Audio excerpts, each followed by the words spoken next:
Hey guys, Super Horror Bro Mike here, and in today's video, we find ourselves sprinting around demon-infested mazes as we take a look at each of the terrifying monsters found within Dark Deception chapters 1 to 3, looking into their origins and explaining the gameplay associated with them.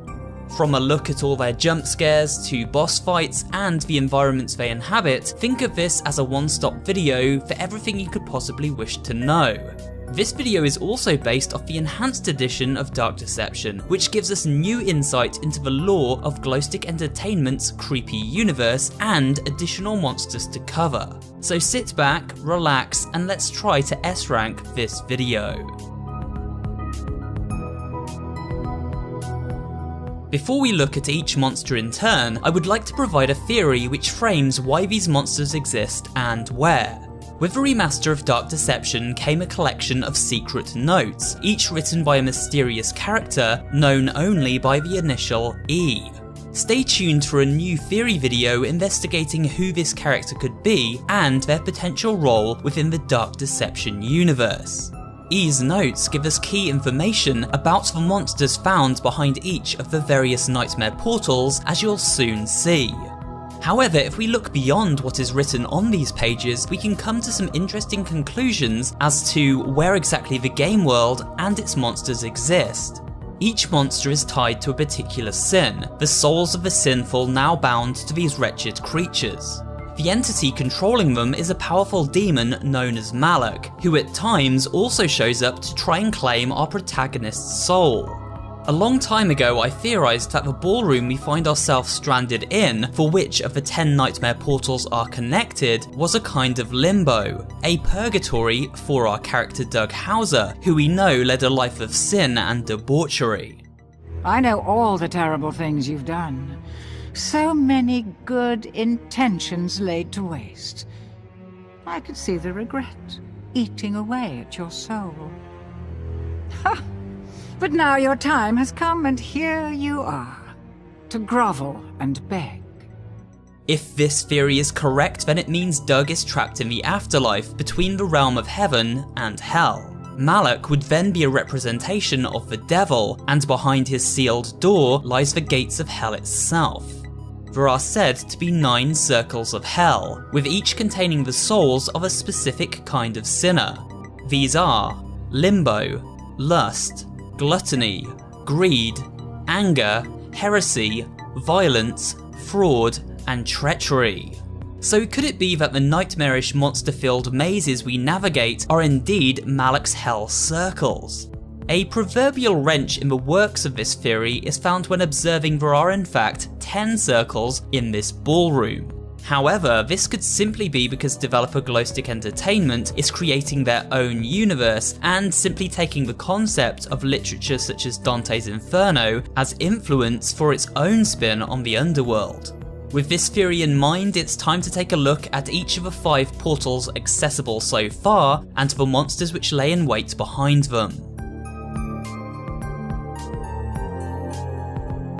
Set in a gloomy, rundown hotel, the first portal is dubbed Monkey Business and is home to a horde of killer primates. These monkeys originated from the souls of murderers, humans who rejected their humanity when they took the life of another, and now find themselves bound to these creatures. These are no ordinary monkeys though. They are based on the creepy wind-up symbol monkey toys of decades past. However, rather than symbols, their hands are formed from blades coated in blood, their teeth sharp and pointy, also dripping from their diabolical urge to kill. While slower than the player, these monkeys work as a pack to try and cut us off at every turn. So if you hear their mechanical noises, it's best to turn the other way. It's right behind you! With the arrival of Dark Deception Enhanced came a new boss enemy, the Chef Monkey. This culinary-themed killer is taken from multiplayer spin-off Monsters and Mortals. It wears a chef uniform, and in place of blades we find a pair of deadly pizza rollers. Check out the jump scares associated with these murder monkeys. Thomas got you! Run!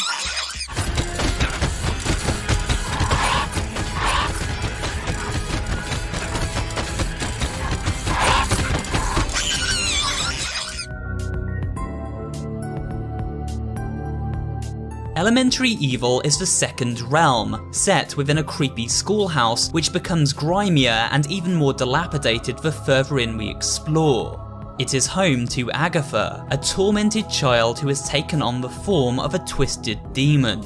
She now houses the souls of her victims within the classrooms of the school, using them as her playthings whenever she wishes to unleash her cruelty and rage. Ooh, a new friend! I'm so excited! Welcome! I heard we might be getting a new student here soon, so I put together this little welcoming party for you. It's really nice to have someone new to play with. Don't tell the others, but they've been getting pretty boring lately. But you'll spice things up around here, won't you? You can share everything with me. All your secrets, all your mistakes, all your pain. That's what best friends are for, right?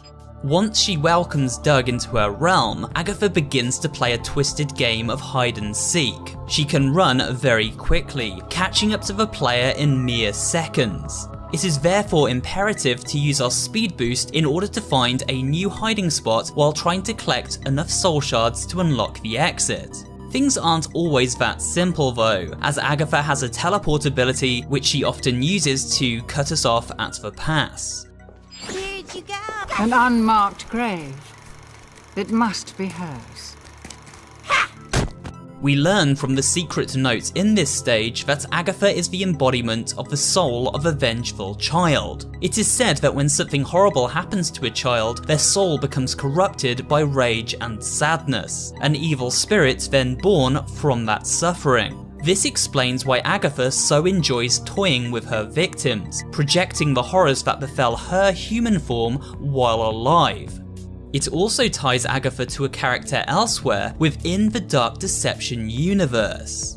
Throughout our journey, we collect up pieces of a ring altar for a woman named Beers. This witch-like figure was once an actress, whose soul was forfeit when she struck a deal with the demon Malak for fame and success while on Earth. This deal was signed in blood, the blood of a sacrifice. The victim of this sacrifice was a young child, the daughter of Beers' maid. Information garnered from her diary entry. Victor has shown me the ritual. I know all the words by heart. All we need is a sacrifice. None of Edgar's tramps will do, but the maid has a daughter that might do nicely. To add further credence to this theory, we can observe this drawing on the wall of the schoolhouse. It shows Agatha has a real disliking to Beers. A little girl sacrificed to a demon would certainly count as a horrible act, and surely be enough to corrupt the soul, making the maid's daughter a likely candidate for this monster. Eventually, once all of the shards are collected, Agatha traps Doug inside the assembly hall and a boss fight ensues. This is a new addition for Dark Deception Enhanced, and sees Agatha chasing us in a confined space while teleporting about and spawning in a selection of explosive portal rings. Check out some highlights from this hair-raising encounter. Going somewhere? You'll never escape! I won't let you take my friends from me!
The opulent manor and its eerie grounds are home to the next monster on today's rundown, the Gold Watchers. These are living statues made from pure gold and dressed in Renaissance-era finery. The Gold Watchers only attack when the player looks away, unable to move when we gaze upon them.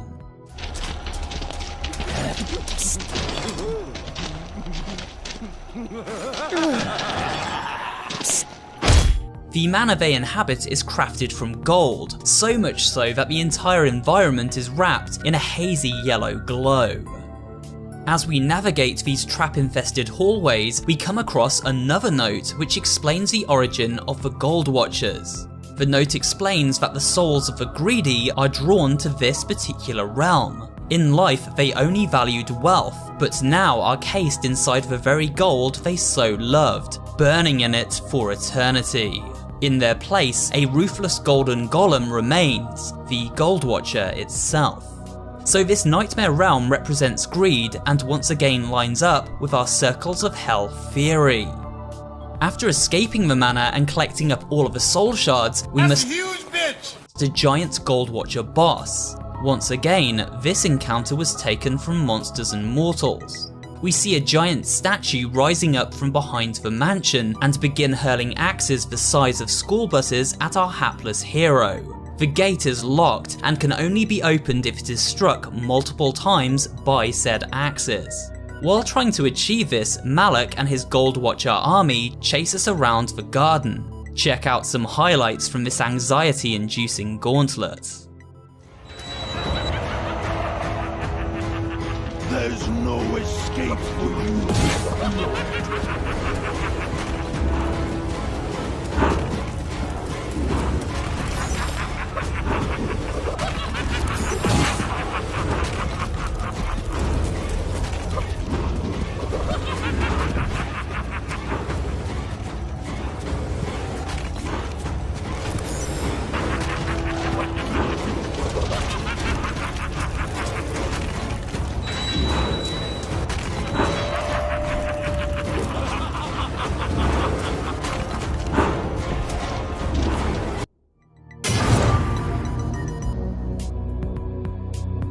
In the depths of the filthy, putrid sewer system, we encounter the fourth monster type, the Dread Duckies. These giant duckies resemble the floating variety one might expect to find in their bathroom. However, you wouldn't want to take a dip with these foul creatures.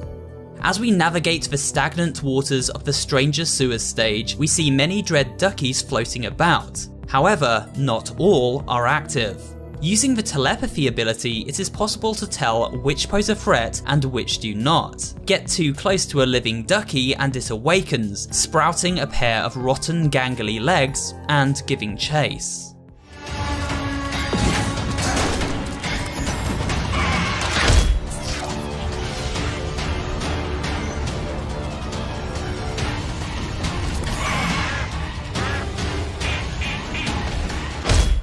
Because the water slows our movement, using the speed boost and teleport abilities are imperative to survival. The duckies have both long and close range attacks. They are able to fire a hookshot out, snaring the player and freezing us to the spot. Fail to escape in time and the ducky eats us whole. But where do these terrors originate from? Well, once again we are provided with concrete answers from the mysterious character known as E. Their note explains as follows. The duckies contained the rotten souls of liars, flushed down to the sewers and left to decay. They are now creatures of deception as they were in life. These dreadful duckies are trying to blend in and hide behind their false appearance. Once we reach the end of the stage and deposit the soul shards into the ring altar, Malak appears to up the ante as he introduces his pet. This is a giant creature known as Doom Ducky, an entity able to fire out its head clear across the room to gobble up the player. Multiple gloved hands sprout from holes in its turtle-like back, which the Doom Ducky uses to hurl its smaller counterparts toward us. The objective of this boss fight is to close the door to the room it inhabits, while also opening up the exit. Use the pillars to slow it down.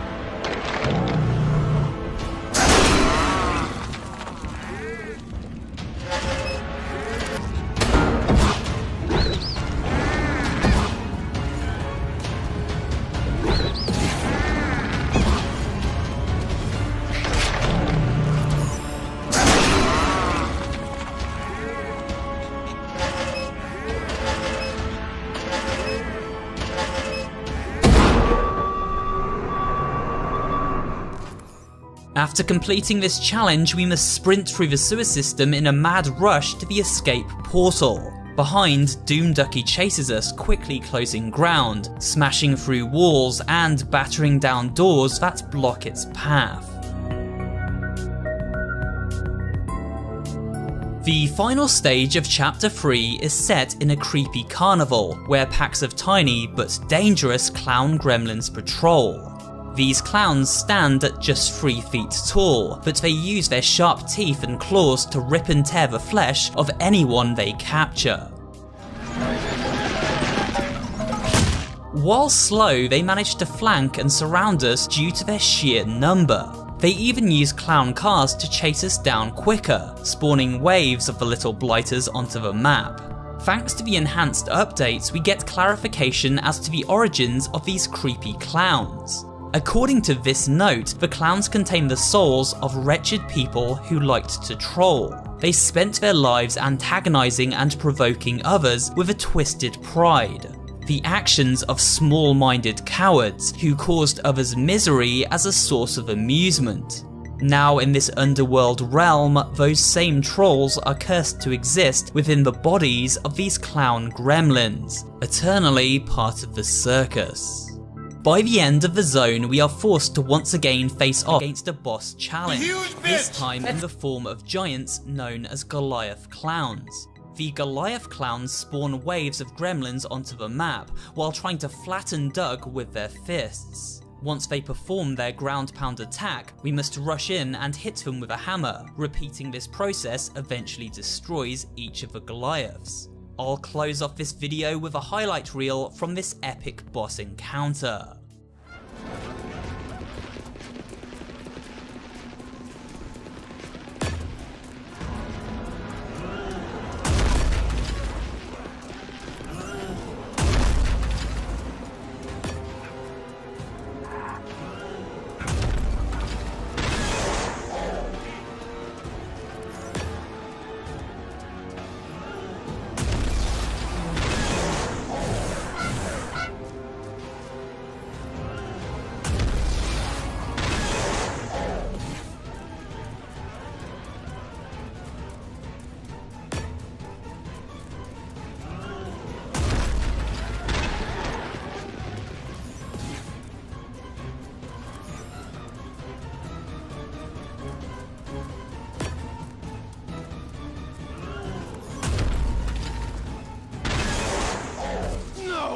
Impossible! Your suffering will be eternal!